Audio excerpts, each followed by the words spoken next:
everyone, I'm Jackie, and you all know Jason, and today I'm going to ask him another round of 5 questions.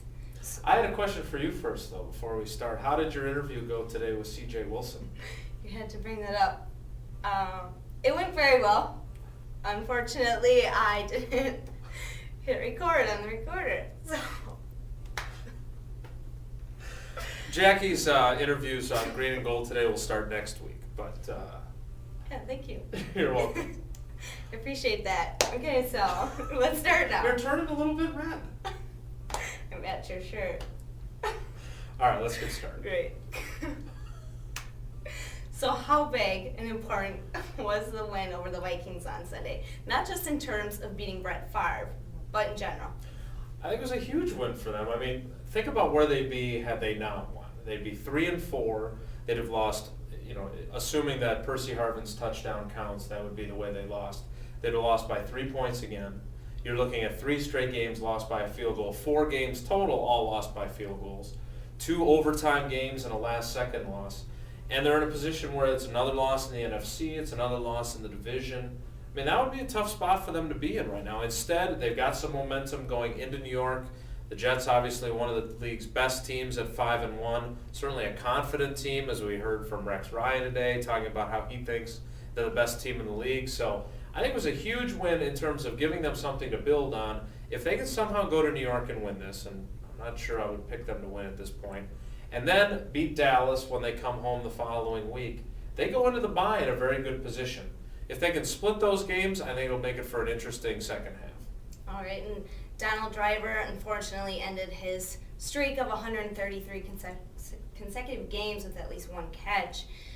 Do you think maybe it has something to do with his injury and that maybe his injury is worse than what everyone was told? I thought that it was. I thought that that was a clear reason why he didn't have a catch and wasn't productive. But then the coaches maintained that he played more snaps than they expected him to, and that they didn't think he was affected by it. So Donald wasn't in the locker room today when we were in there. I didn't get to ask him about it. I will say this, he's a guy who very seldom misses practice. It wasn't a surprise that he played in the game, but he wasn't particularly effective. It was fortunate for the Packers that a guy like James Jones stepped up. The next issue, I think, for this team is making sure the quarterback and the receivers are on the same page, because that was a problem last week. In high praise from Coach McCarthy on Brandon Jackson, saying it was his best game so far.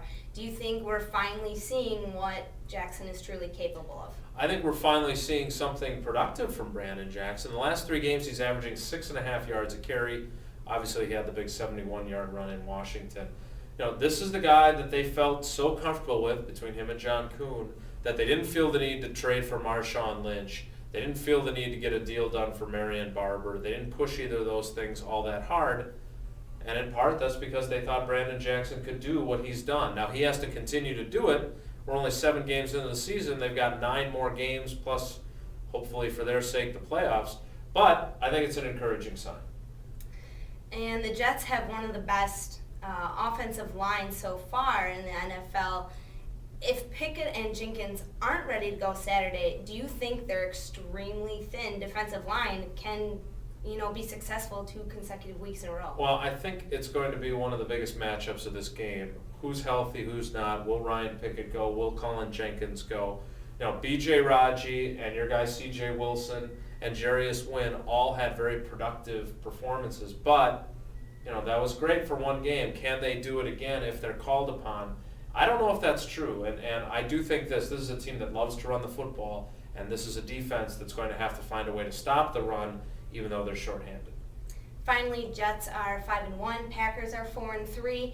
How do you think this duel will play out Sunday? Well, I think it's a huge game, I think, for both teams, because if you look at the AFC, there's a lot of good teams out there. There's 3 teams that are at 5-1, the Jets, the Steelers, and the Patriots. So there's those good teams. Then you've got a team like Tennessee that's 5-2 that's right in the mix.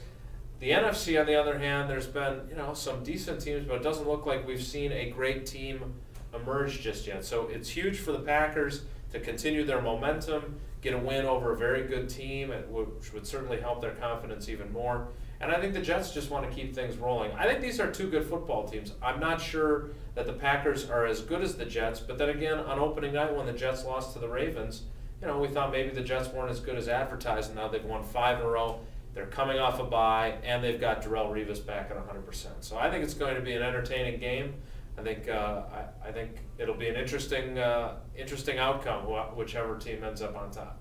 Oh, great. Thank you. And thanks for tuning in. We'll see you next week.